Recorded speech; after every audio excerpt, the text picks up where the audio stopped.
আসসালামু আলাইকুম। আমি কলেজেরই প্রাক্তন একজন ছাত্রী। আমি জানি আপনারা অনেক ব্যস্ত, এর মাঝেও একত্রিত হয়েছেন আমার কিছু কথা শোনার জন্য। আমি এও জানি আপনারা 10টা ক্লাস শেষ করে দ্বাদশ শ্রেণীতে পড়ছেন। এখন আমি আপনাদেরকে আমার জীবনে কিছু অভিজ্ঞতা শেয়ার করতে আসছি এখানে।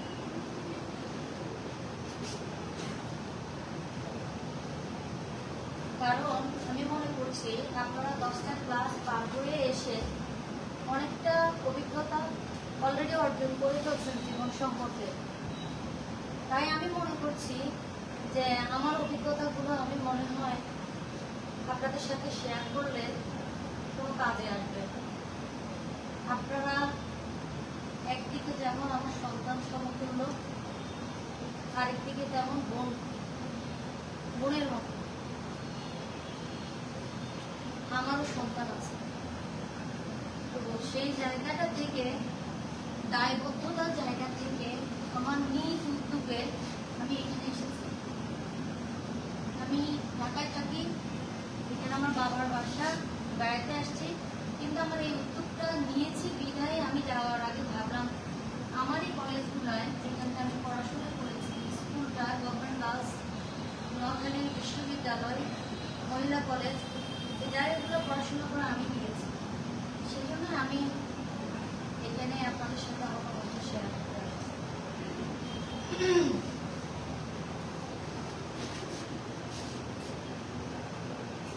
আমি মূল কথায় আসি। আমরা ক্লাস 10 পর্যন্ত 10টা শ্রেণীতে অনেকগুলো কঠিন কঠিন বই পড়েছি। আমার কথা কি লাস্ট পর্যন্ত শোনা যাচ্ছে? সাউন্ড চাই? হ্যাঁ, আমি সাউন্ড চাই, তাহলে ইজি হবে আমার জন্য। 10টা ক্লাস অলরেডি পড়ে ফেলছি, অনেকগুলো বইয়ের বোঝা মাথায় নিয়েছি, পিঠে নিয়েছি, এবং এমনভাবে আমরা বইগুলো পড়েছি যেন যে কোনোভাবে টিচার প্রশ্ন দিলে আমি যেন সেখানে অ্যান্সার দিতে পারি। যদি আমি অ্যান্সার না দিতে পারি তাহলে আমার কি নেক্সট ক্লাসে আমি উঠতে পারবো না, রাইট? ইয়েস। তো আমরা 10 ক্লাসের পর অনার্সের পর আরো বেশি বেশি কেউ পিএইচডি করতে যায়। পড়ার কোনো শেষ নেই, আছে? শেষ নেই। একটু সবাই মিলে জোরে বললে আমার জন্য ভালো হবে, আমার আনন্দ লাগবে। আমার আনন্দটার জন্য অন্তত আপনারা শেয়ার করবেন, আমার সাথে কথা বলবেন। তো এই যে পড়ালেখা, এই পড়ালেখার মধ্যে দিয়ে আমিও গিয়েছি, আপনারাও যাচ্ছেন নাকি? ইয়েস। তো এখন প্রশ্ন হলো আমি এখানে কেন? সেটা হলো এই যে আমরা পড়ালেখাটা করলাম, একটা সার্টিফিকেট অর্জন করলাম, তারপরে এই কঠিন কঠিন বই পড়ে পড়ে সার্টিফিকেট যেটা আমি অর্জন করলাম, সেটা একমাত্র আমার দুনিয়াবি কাজের জন্যই যথেষ্ট। কিসের জন্য? দুনিয়াবি কাজের জন্য যথেষ্ট। চাকরি, ব্যবসা, জীবনে চলার জন্য যথেষ্ট। এর বাইরে আর এটা কোনো কাজ নেই, আছে না? আমি একজন মা, সন্তান করবো, একজন বাবা সে কি করবে? সন্তান করবে। এবার আমার এখানে আসার যে পয়েন্টটা, টু দা পয়েন্ট, আমি এখন চলে আসবো। কথাটা একটু মন দিয়ে শুনলে ভিতরে যাবে, নাইলে যাবে না। গলা ভাঙা আমার, তাও আসছি আমি। আমার প্রশ্ন একটা, সবই হইলো পড়ালেখা করলাম, বছরের পর বছর সার্টিফিকেট নিলাম, চাকরি করলাম, সন্তান জন্ম দিলাম, সংসার করলাম, আমার গন্তব্য কোথায়? সবার কাছে আমার প্রশ্ন, আমার লাস্ট গন্তব্য কোথায়? তারপর পরকাল, কি আখিরাত, দুনিয়া এন্ড আখিরাত। তো দুনিয়া এন্ড আখিরাত যখন, তখন আমি দুনিয়া নিয়ে যখন আমার এত প্রস্তুতি, এত এতগুলো বছর ধরে দুনিয়ায় আমি ইনকাম করবো তার জন্য এত প্রস্তুতি, এটা আপনাদেরকে বলছি না, আমি নিজের সেই সেই আপনাদের মতোই আরেকজন। আমি এত বছর পরে এসে রিয়েলাইজ করছি বিধায় আমি আপনাদের কাছে আসছি, বুঝছেন? আপনারা মাত্র মাঝামাঝি অবস্থায় আছেন, কেউ শুরু করতেছে।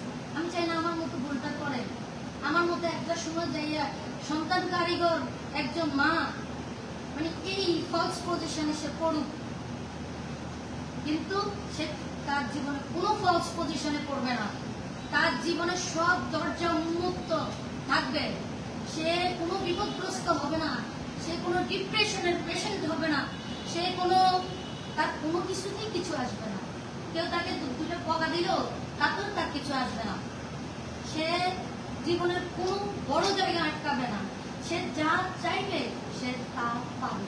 তাহলে সেটা কিভাবে পাবে, কিভাবে পসিবল? একটা প্রশ্ন আছে, তো বলেন আমাকে, কিভাবে বলেন, বলেন আপনারা কিভাবে কিভাবে পসিবল? পসিবল এভাবে আমি রিয়েলাইজ করছি, আমার 2 বাচ্চা ইংলিশ, 3 বাচ্চা ইংলিশ মিডিয়ামে পড়ে। বড় মেয়ে ইংলিশ মিডিয়াম থেকে ব্র্যাক ইউনিভার্সিটি পাস করে বেরিয়েছে, সেকেন্ড মেয়ে ও লেভেল শেষ করছে, এ লেভেল শেষ করছে। আমার ছেলে ক্লাস 9-এ পড়ে। ইংলিশ মিডিয়ামের বাচ্চারা কি রকম হয় আমরা তো মোটামুটি জানি, জানি কি জানি, একটু জোরে জানি, জানি না? আমি কে? আমি সেই সন্তানের মা। আমি কতটাই বিপদগ্রস্ত ছিলাম এটা কি আইডিয়া করা যাচ্ছে? যাচ্ছে যাচ্ছে। এখন হচ্ছে প্রযুক্তির যুগ, আমরা প্রযুক্তির যুগে বসবাস করতেছি, প্রযুক্তি আমাদের সামনে, আমরা প্রযুক্তি ছাড়া চলতে পারছি না, আমাদের লাগছে সেটা। কিন্তু আমার 3 সন্তানকে আমি বলেছি, মা তোমরা যা ইচ্ছা তা করো, শুধু মা একটা কথা রাখবে আর কোনো কথা না, আমি আর কিছু বলবো না, কখনো বলবো না তোমরা এটা করো ওটা করো, মোবাইল বন্ধ করো, কিচ্ছু বলবো না, মোবাইল তোমার চালাবা যত ইচ্ছা, তোমার যেভাবে জীবন যাপন তুমি তা করো, শুধু আমার একটা কথা আগে শুনতে হবে। বলছে কি বলো, তুমি আমাকে ফ্রিডম দিচ্ছ তো বলো। আমি বলছি শুধু কোরআনটা তোমার মাতৃভাষায় বুঝে নাও। এখন তোমার মাতৃভাষা তুমি বুঝো না, তুমি ইংলিশ মিডিয়াম, তুমি ইংলিশ বেশি বুঝো, সো ইংলিশে ট্রান্সলেটটা তুমি পড়ে নাও, দিল থেকে মন থেকে পড়ে নাও, পড়ার পর তারপরে তুমি যা ইচ্ছে তারপর। আর আমরা যারা বাংলা মিডিয়াম তারা বাংলায় পড়বো, বাংলা বই পড়তে না পারি কিসে পড়বো? মোবাইল, ট্যাব, কম্পিউটার, গুগলে গেলেই আমার কোরআন পুরো চলে আসে। আমার কত 114টা সূরা আছে, সূরা ফাতিহা আমরা মোটামুটি অর্থ জানি, যেহেতু আমরা ক্লাসে পড়ছি, পড়ানো হয়েছে।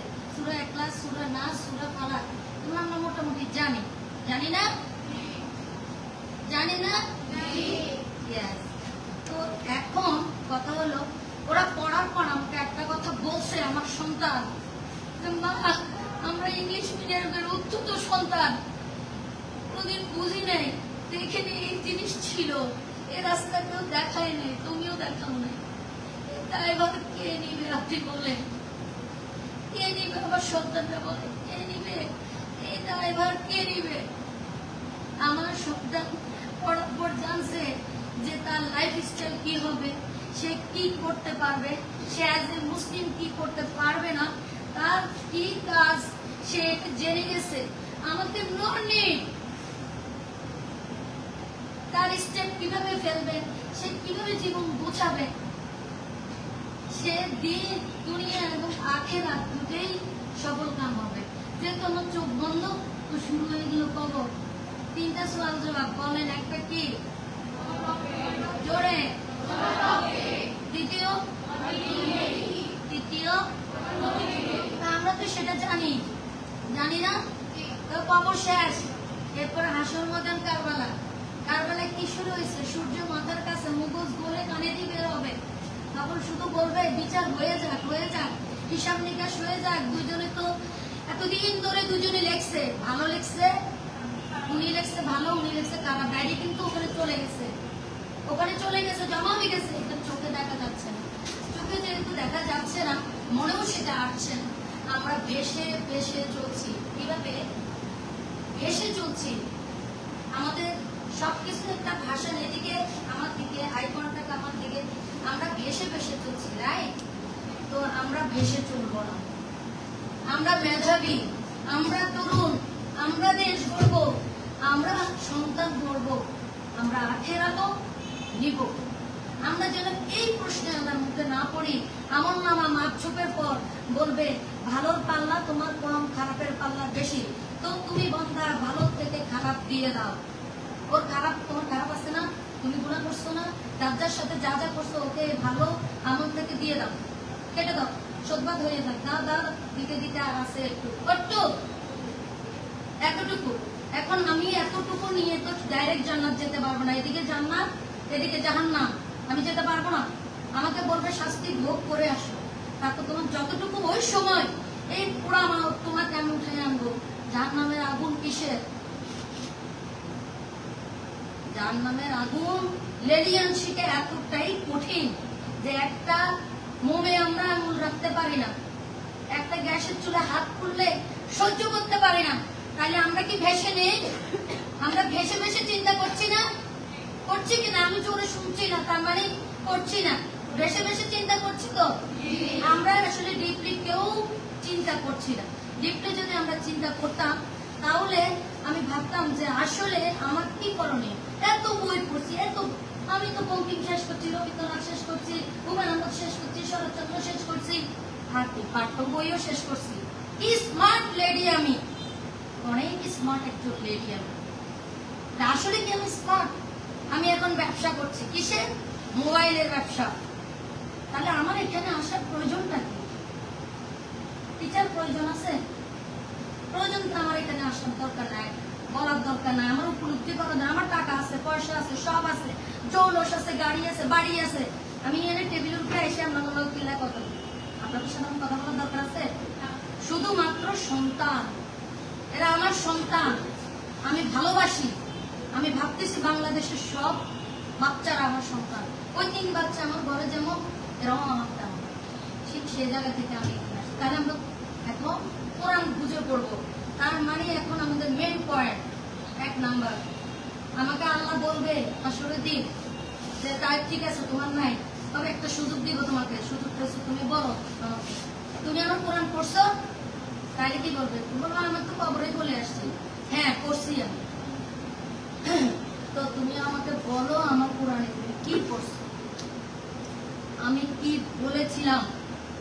তুমি অনেক বই পড়ছো, ভাজা ভাজা করে, গুনা গুনা করে, যেন তুমি পরীক্ষায় পাশ করো এবং পাশ করে করে গেছো। তুমি কি আমার একটি বই পড়ছিলা? সিঙ্গেল ওয়ান বই পড়ছিলা? তুমি মুসলিম, তোমাকে আমি সৃষ্টি করছি, কিন্তু তুমি তো আমার একটি বই পড়ছিলা। তখন কি আমরা কি করবো? অসহায় না? বলতে পারবো সেখানে কি আছে? হ্যাঁ পারবো, মাদ্রাসার ছেলেরা পারবে, যে এখানে যে বোনেরা কিছু কিছু করছে তারা কিছু কিছু বলবে, কিন্তু আমরা কিন্তু পূর্ণাঙ্গ রূপে জিনিসটাকে কি করে শেষ করে নাই। করছি? করছি কিনা শুনছি না আমি। পূর্ণাঙ্গ রূপে বইটাকে ভালোবেসে ফার্স্ট টু লাস্ট শেষ করে নেই, কেউ করে। যাই হোক, শেষ করি না তো জীবন শেষ হয়ে যায়, জীবন এখনো আছে, রাইট? জীবন যেহেতু জীবন যেহেতু আছে এখনো সামনে, সেহেতু সময় পালা যায় না। আমার মতো তো আর 2 বছর পর আমার 50 হবে, তাহলে আপনাদের তো এখনো সেই পর্যায়ে বয়স হয় না, বুঝছে? জীবন শুরু, তাইলে এখনো লাকি আমরা। আমরা কি করবো? কোরআনটাকে আমার নিজের মাতৃভাষায় সহজ, একদম সহজ, ঢুকলে দেখা যায় সহজ। আমি আজকে 5 আয়াত পড়বো, গুগলে যাইয়া, বই নাই তো, কোরআন নাই তো, সামনে কি মোবাইলটা আছে না? আছে মোবাইল। এই মোবাইলটা থেকে আমি পড়াশোনা করবো। আজকে 5 আয়াত, কালকে 5 আয়াত, তবে যেটুকু পড়বো দিনে নিয়ে পড়বো, পড়তে থাকবো। আমি পড়তে পড়তে পড়তে পড়তে শেষ করে দিই, যেন আমি হাসরের দিন এই প্রশ্নের উত্তর আমি দিতে পারি এবং আমার জীবন পরিচালনার জন্য এখানে শব্দ আছে। সৌদি আরব কিসে চলে?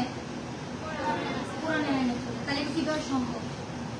যে কোরআন আইন দিয়ে একটা রাষ্ট্র চলে, সেই কোরআন কি জানাতানো বিষয়? A to Z সেই কোরআনে আছে, A to Z।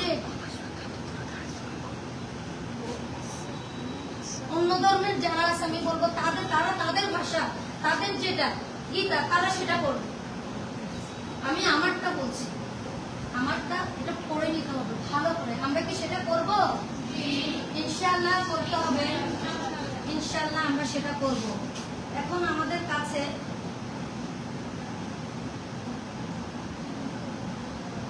কোরআন না বুঝলে আমরা আল্লাহকেও ভালোভাবে বুঝতে পারবো না। বুঝতে পারবো? আল্লাহকেও আমরা বুঝতে পারবো না। আমরা এই একটা কাজ করে শেষ করে ফেলবো। নামাজ আমরা পড়ছি, এই একটা পয়েন্ট, আর 3টা পয়েন্ট আছে। নামাজ আমরা পড়ছি, কিন্তু নামাজে দাঁড়াচ্ছি আমরা কয়জন এখানে নামাজের শুরু লাস্ট থেকে শেষ পর্যন্ত আল্লাহর সাথে কথোপকথন, এখানে সব, এখানে দেনা পানা, এখানে আল্লাহর কাছে চাইবে, আল্লাহ দিবে। এই নামাজে আমরা কয়জন সেটা বুঝে পড়ি? A to Z, সানা হইতে শুরু করে লাস্ট সালাম ফেরা পর্যন্ত হাত তোলেন। টু বি অনেস্ট, আমিও পারতাম। আমি রিয়েলাইজ করছি আমি কি কথা বলি তার সাথে।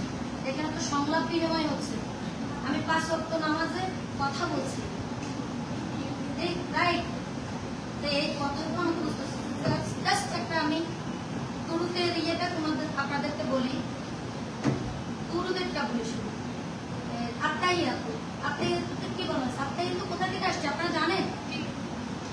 আপনি জানেন, আলহামদুলিল্লাহ। আর কেউ জানেন আত্মাইয়াতুর মিনিং জানেন?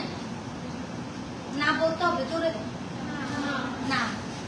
আত্মাইয়াতু হচ্ছে সেটা যেটা নবী করিম সাল্লাল্লাহু আলাইহি সাল্লাম যখন মেহরাজে গিয়েছিলেন, প্রথম সংলাপ আল্লাহর সাথে, প্রথম সংলাপ আল্লাহর সামনে, প্রথম সংলাপে উনি কি করছেন? আত্তাহিয়াতু সালামু আলাইহি আত্তাহিয়াতু লিল্লাহি আসসালাওয়াতু আত-তাইয়্যিবাত। কি বলেছেন উনি? আল্লাহর গুণগান করেছেন। উনি তো আল্লাহকে যে সালাম দেন নাই, আসসালামু আলাইকুম বলছেন, বলেন নাই। তখন আল্লাহ ওনার সালামের উত্তর নিছেন, আসসালামু আলাইকা আইয়ুহান নবী ওয়া রাহমাতুল্লাহি ওয়া বারাকাতুহু, বারাকা দিছেন। আর আমাদের নবীজি হযরত মুহাম্মদ সাল্লাল্লাহু আলাইহি ওয়াসাল্লাম সাথে সাথে সেকেন্ড দেরি করে নাই, আসসালামু আলাইনা ওয়া আলা ইবাদিল্লাহিস সালিহিন। উনি ওনার উম্মতের উপরে বরকত দিয়ে গেছেন, উনি একা নেননি, উনি সাথে সাথে উম্মতের উপর দিয়ে দিয়েছেন। উনি উম্মতের উপর সাথে ফেরেশতা একজন দাঁড়াচ্ছিলেন, উনি বলছেন আসসালামু আলাইনা ওয়া আলা ইবাদিল্লাহিস সালিহিন, আশহাদু আল্লা ইলাহা ইল্লাল্লাহ ওয়া আশহাদু আন্না মুহাম্মাদান আবদুহু ওয়া রাসূলুহু। এটার মানে কি? আল্লাহ ছাড়া ইবাদতকারী কেউ নেই। হযরত মুহাম্মদ সাল্লাল্লাহু আলাইহি ওয়াসাল্লাম আল্লাহর প্রেরিত রাসূল, উনি আল্লাহ আর রাসূল সাল্লাল্লাহু আলাইহি ওয়াসাল্লামের সংলাপে এতটাই হয়ে গেছে যে সাথে সাথে ওই ফেরেশতা এই লাইনটা পড়ছেন, এই লাইনটা ফেরেশতারই পড়া। আমরা এটা জানতাম? শুনতে চাই, আমি জানতাম না। এখানে আল্লাহর কথোপকথন। আর আমাদের প্রিয় নবীজি মৃত্যুর সময় ওনার বুকে যখন জিবরাইল আলাইহিস সালাম, আজরাইল আলাইহিস সালাম হাত রাখছেন কবজের জন্য, উনি চোখে পানি চলে আসছে, এখন জান বাইর করবেন ওনার, উনি কাঁদতেছেন। বলছে যে হে নবীজি, জিবরাইল আলাইহিস সালাম বলছে আপনি কাঁদতেছেন কেন? বলছে আমি কাঁদতেছি এই জন্য, আমি তো শেষ নবী চলে যাচ্ছি, এরপর তার কেউ আসবে না, আমার উম্মতদেরকে কে তাগিদ দিবে, কে তাগিদ দিবে? ওরা তো জাহান্নামে যাবে। উনি ওনার কোনো পরিবারের কথা মৃত্যুর সময় বলেন নাই, কোনো পরিবারের মেম্বারের কথা মুখে আনেন নাই। উনি শুধু বলছেন হায় উম্মতি উম্মতি, আমার উম্মতের কি হবে? তখন জিবরাইল আলাইহিস সালাম আল্লাহর কাছে গেছেন, বলছেন নবীজি এই কথা বলতেছেন, কাঁদতেছেন। আচ্ছা আপনি যাইয়া বলুন তাকে চিন্তিত হতে না, তারা যদি একমাত্র আমাকে কারোর সাথে শিরক না করে, আল্লাহকে কারোর সাথে, আমাকে কারোর সাথে শিরক না করে, এন্ড 5 ওয়াক্ত নামাজ পড়ে, পিতা মাতার মনে কষ্ট না দেয়, আমি তাদেরকে জান্নাত দিয়ে দিব। জান্নাত দিয়ে দিব, শুধু 5 ওয়াক্ত নামাজ পড়বে, কারোর সাথে শিরক করবে না। তাকে সান্ত্বনা দিন আপনি। তারপর আয়েশা বলছেন, তিনি বলছেন ঠিক আছে আমাকে নিয়ে যান। তখন জিবরাইল আলাইহিস সালাম এটাও বলেছেন, আল্লাহ বলেছেন আপনি চাইলে দুনিয়াতে আরো থাকতে পারেন আপনার উম্মতদের জন্য। বলছেন না, আল্লাহ যখন আমাকে নিতে চেয়েছেন তখন আল্লাহ চেয়েছেন আমি থাকবো না। এটার মধ্যে কোনো উত্তম কিছু আছে, রাইট? তাহলে আল্লাহ নিয়ে গেছেন ওনাকে। এখন নবীজি তো উম্মতি উম্মতি, হাসরের দিন উম্মতি যার আমলনামা কমাবে তার সামনে হাত দিয়ে দিবে। উনি যে ইয়েতে দুনিয়াতে ভালো করছে, হাউসে কাউসারের পানি খাওয়াবে, যে জাহান্নামে পড়তেছে ওখানে দৌড়াইয়ে যাবে জাহান্নাম থেকে রক্ষা করার জন্য। এগুলো তো জানি আমরা, জানি না? সেই রাসূলকে কতটা ভালোবাসে, সেই রাসূলের কিছু সুন্নাত আদায় করি, ওনার জীবন স্টাইল কি ছিল, ডান পা দিয়ে ঢুকতে হবে, বাম পা দিয়ে বাথরুম থেকে বের হতে হবে, বিসমিল্লাহ করে খাবার খেতে হবে, খাবার করলে টোকাইয়া খাইতে হবে, রাস্তায় কাঁটা দেখতে সরাইয়া দিতে হবে, সবাইকে সালাম দিতে হবে এবং নো থ্যাঙ্কস। একজন মুসলিমকে বলবে কিছু পাওয়ার পর জাযাকাল্লাহু খায়রান, তোমাকে আল্লাহ উত্তম পুরস্কারে পুরস্কৃত করুক। আর যাকে বলছে সে বলবে আমি, সে তো পেয়ে গেল, বিনা পয়সা দোয়া করে দিল। থ্যাঙ্কস কি কোনো দোয়া আছে? কোনো কিছু তার জন্য চাওয়া আছে? বলেন আপনারা আছে? নাই। থ্যাঙ্কস বলবো যেখানে বলার দরকার। বিদেশে গেছি বলবো হ্যাঁ আমার জাযাকাল্লাহ বুঝতে হবে, আমি ওখানে বলবো। কিন্তু আমার দেশে আমি মুসলিম, আমাকে আমার বান্ধবী কিছু একটা বই দিলে বলবো জাযাকাল্লাহু খায়রান, আবার আমার বান্ধবী বলবো আমিন, আল্লাহ কবুল করে নেয়। রাইট? আমরা এই প্র্যাকটিসটা কি করবো? বাসায় মা রান্না করে খাওয়ায়, টেবিলে বসে বলবো বিসমিল্লাহ, টেবিল থেকে উঠে বলবো আলহামদুলিল্লাহ, আল্লাহ তোমার নিয়ামত খাইছি, তোমার অক্সিজেন বিনা পয়সা খাচ্ছি। আর অক্সিজেন যদি বন্ধ হয়ে যায় 30 সেকেন্ডও পারি না, মুখের নাক বন্ধ করে আমি কষ্ট লাগাই দিচ্ছি, নাক ধরে রাখছি, আমি পারি না। আমার মনে হয় আমার হার্ট এখনই বন্ধ হয়ে যাবে।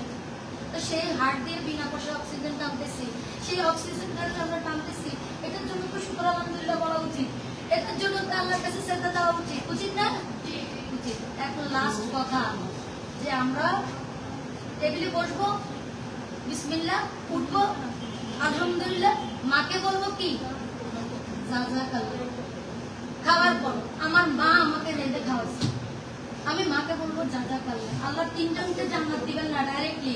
1 শিরককারী, 2 পিতামাতাকে কষ্ট দিয়েছে, 3 মিথ্যা সাক্ষীকারী, যার কারণে আরেকজনের ক্ষতি হয়ে গেছে। বলছে এদের আমার কাছে কোনো সুপারিশ নাই, জাহান্নামের দরজায় ডাইরেক্ট যেতে হবে, ডাইরেক্ট।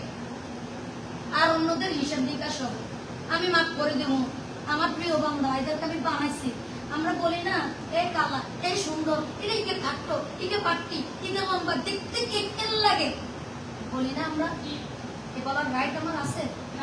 আল্লাহ যাকে যেভাবে সুন্দর মনে করছে সেভাবে বানাইছেন। আমরা এর মধ্যে আমরা থাকবো না, আমরা গীবত করবো না। গীবত করছে মরা ভাইয়ের মাংস খাওয়ার সময়। রাসূলুল্লাহ সাল্লাল্লাহু আলাইহি ওয়াসাল্লাম যখন মেরাজে গেছিলেন তখন দেখছেন এভাবে করে মাংস ছড়াইয়া আনতেছে। বলছে ইনারা কারা? জিবরাইল আলাইহিস সালামকে বলছে যে ইনারা একজনের অনুপস্থিতিতে আরেকজনকে কিছু কথা বলতো যেটা তার সামনে বলা যায় না। গীবত সেটাই যেটা আপনি তার সামনে বলতে পারবেন না, পিছনে বলছেন। বলতে হলে সামনেই বলতে হবে। আর যদি তুমি কারো মনে ব্যথা দাও, বলছে আমি ক্ষমা করতে পারবো না, ক্ষমা কে করবে? সে যদি তোমাকে ক্ষমা করে তো আমি ক্ষমা, কারণ তুমি আমার প্রিয় বন্ধার দিলে আঁচড় দিছো, তাহলে এই আঁচড় তোমাকে বুঝতে হবে, আমি নয়। তাইলে আমাদের এখন কথা শেষ। আমরা কি করব?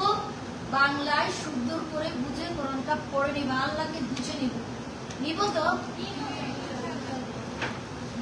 টায়ার্ড হয়ে গেছি, সবাই থেকে শুনতে চাই। সবাই বলো, একসাথে বলো। কি করব সেটাও বলতে হবে। আরবি ভাষা সহজ করে আমার মতো করে আমি বুঝে নিব। যে ওয়ার্ডটা ওখানে কঠিন, ওটাকে সহজ ভাষায় আমি আমার দিলে ধারণ করার জন্য পড়ে নিব। জাযাকাল্লাহু খায়রান। জোরে আমিন। অনেক খুশি হয়েছি, অনেক ভালো লাগছে, আমার কাছে অনেক ভালো লাগছে। বলবা তো একটু কষ্ট হয়েছে আপনাদের জন্য। আমার পক্ষ থেকে ছোট্ট একটা উপহার আছে।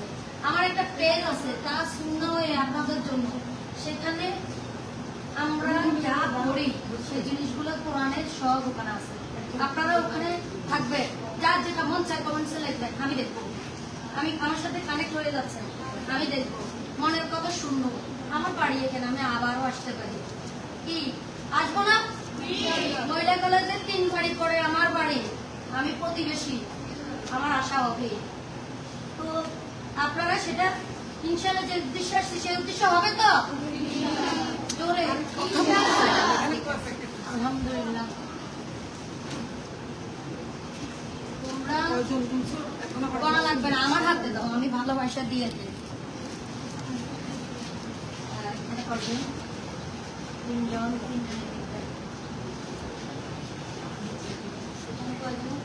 তিনজন ওইদিকে দাও,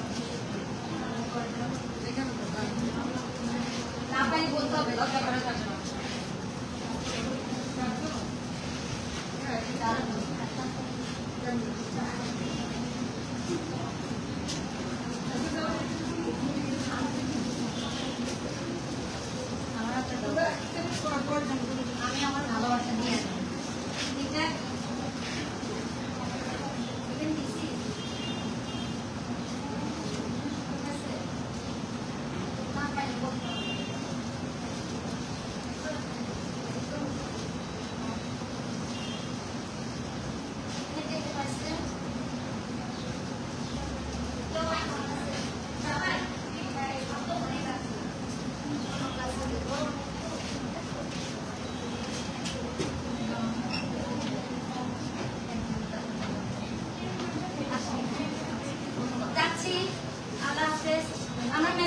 পারছি তো?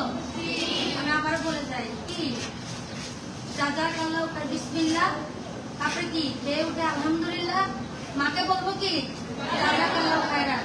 তিনজনের জন্য জান্নাতের দরজা বন্ধ। এবার আমি আবার লাস্ট শুনে যাই কি, শিরক করে হ্যাঁ 3। মাশাআল্লাহ মাশাআল্লাহ মাশাআল্লাহ। আল্লাহ তুমি ওদেরকে কবুল করে নাও। আমি একটা জান্নাতে যেতে চাই না, তুমি সবাইকে নিয়ে যেতে চাই। এই বাচ্চাগুলোকে আল্লাহ তুমি কবুল করে নাও, আমাদের সব মুসলিমকে কবুল করে নাও। আমিন বলেন।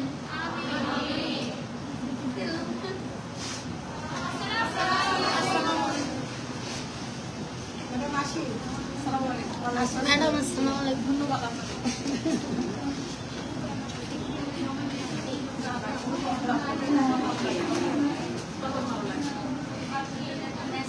আমরা চালু করবো, আমার বিশ্বাস ওটা এটা চালু করবে, ঠিক না? চালু করবে। আমরা প্রাক্তনী এই মহিলা কলেজে 93 তে